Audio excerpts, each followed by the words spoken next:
If any organism fails to fulfill its potentialities, it becomes sick, just as your legs would wither if you never walked. But the power of your legs is not all you would lose. The flowing of your blood, your heart action, your entire organism would be the weaker. And in the same way, if man does not fulfill his potentialities as a person, he becomes to that extent constricted and ill. This is the essence of neurosis. The person's unused potentialities. Now, I think that that's worth our making a mental note about. Think of that. This is the essence of neurosis. The person's unused potentialities. Blocked by hostile conditions in the environment, past or present, and by his own internalized conflicts, turn inward and cause morbidity. Now, here's something that William Blake said that I think we ought to have printed and emblazoned on our wall. Energy is eternal delight, said William Blake, and he who desires but acts not breeds pestilence. Now, I'm going to repeat that. Let's all remember that, because, golly, that could change a person's life, huh? Energy is eternal delight.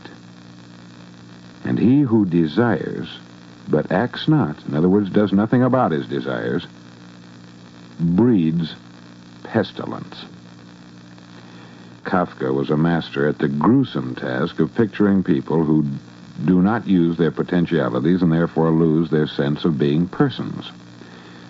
And the chief character in The Trial and in the Castle has no name. He is identified only by an initial, a mute symbol of one's lack of identity in one's own right. And in the staggering and frightful parable Metamorphosis, Kafka illustrates what happens when the human being forfeits his powers. Now, the hero of this story is a typical, empty, modern young man who lives a routine, vacuous life. In this case, he's a salesman, returning regularly to his middle-class home, eating the same menu of roast beef every Sunday while his father goes to sleep at the table.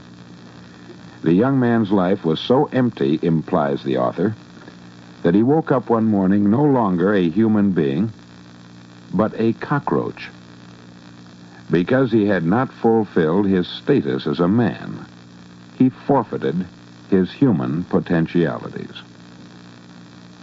A cockroach, like lice and rats and vermin, lives off others' leavings.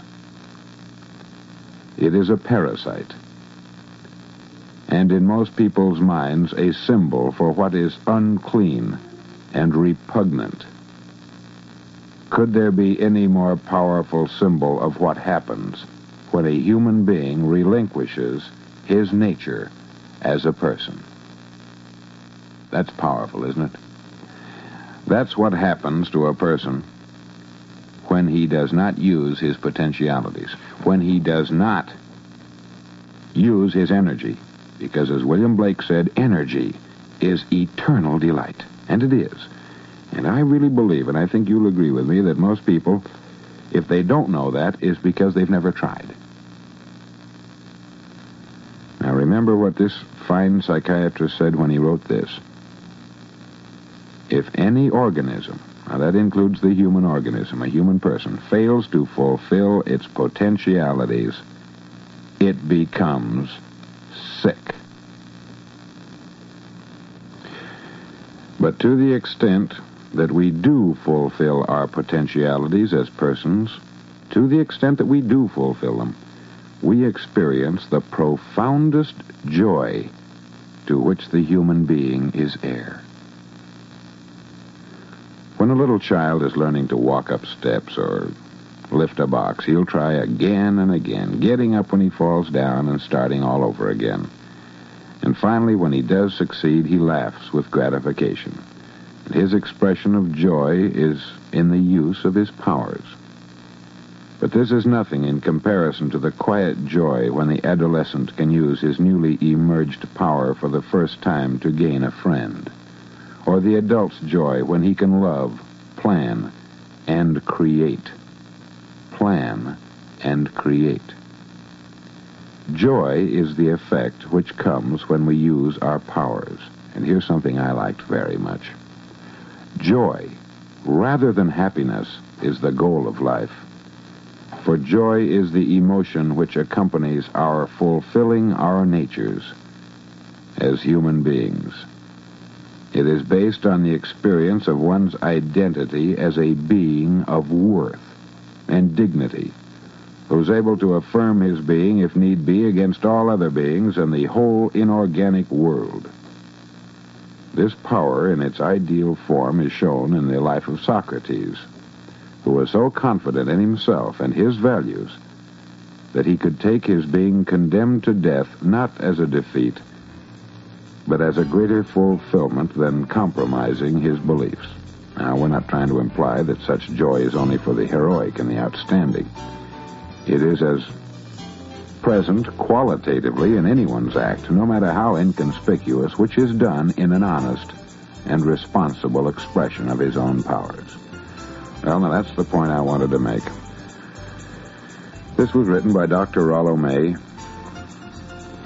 and is in the book Man's Search for Himself, published by Norton, which is considered a classic in its field.